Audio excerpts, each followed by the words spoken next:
Our story takes place in 14th century Florence during the outbreak of the Black Death.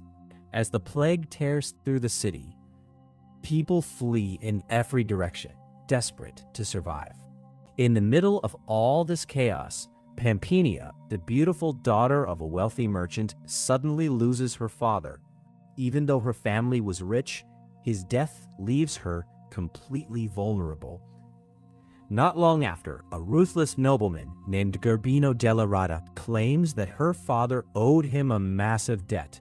He seizes her family's wealth and decides the best way to control everything is to force Pampinea into marriage.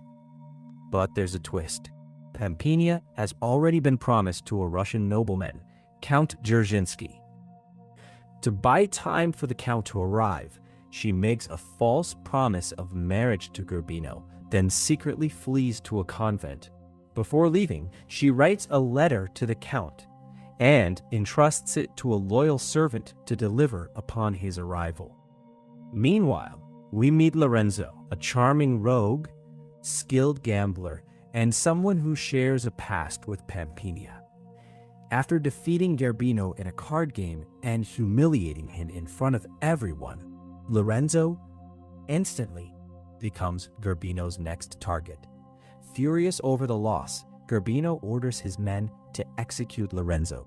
While fleeing, Lorenzo falls from a tree into the convent grounds, where the nuns find him.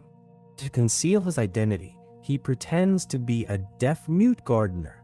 Life at the convent quickly falls into chaos as the nuns become smitten with Lorenzo, sparking all sorts of hilarious trouble.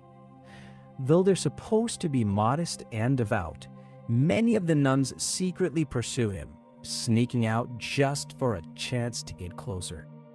Pampinea soon arrives at the convent and recognizes Lorenzo, the man she secretly had feelings for. Driven by jealousy over the nuns' attention, she sneaks up on Lorenzo, blindfolds him just as the other nuns do, kisses him, and slips away, without revealing her identity at that time.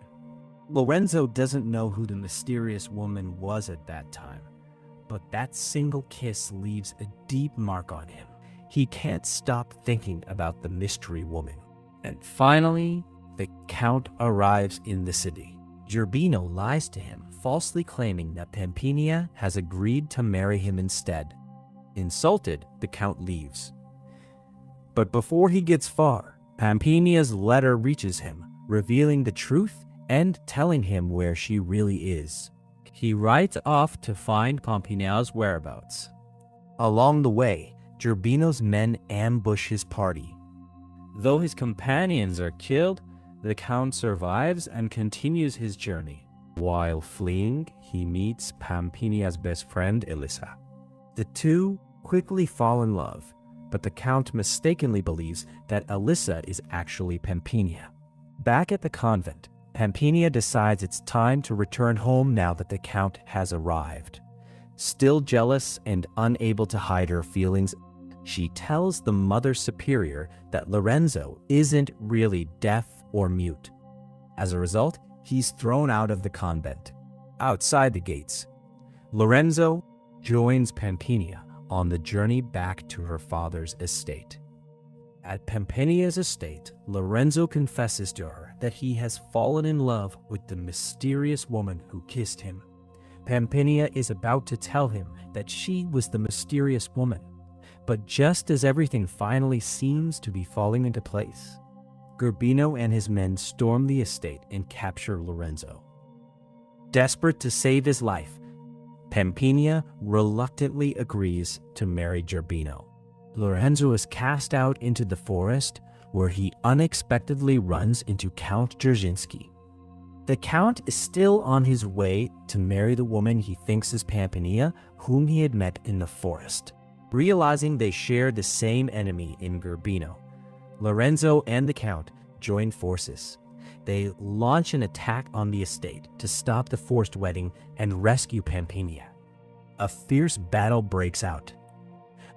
During the fight, Gerbino loses his footing, falls into a deep well, and dies, ending his cruel reign.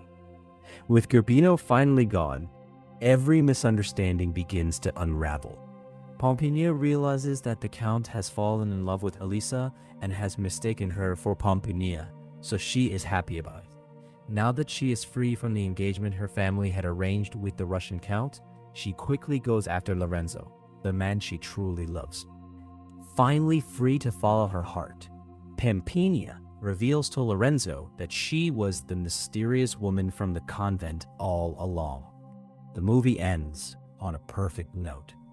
Pompinia and Lorenzo are finally reunited and get married, while Count Dzerzhinsky and Elisa remain together, wrapping up this adventurous, twist-filled romantic comedy with a happy ending. If you enjoy historical romantic comedies packed with adventure, humor, and unexpected twists, Virgin Territory is definitely worth checking out. If you enjoyed this clip, like it and subscribe so you don't miss the next one.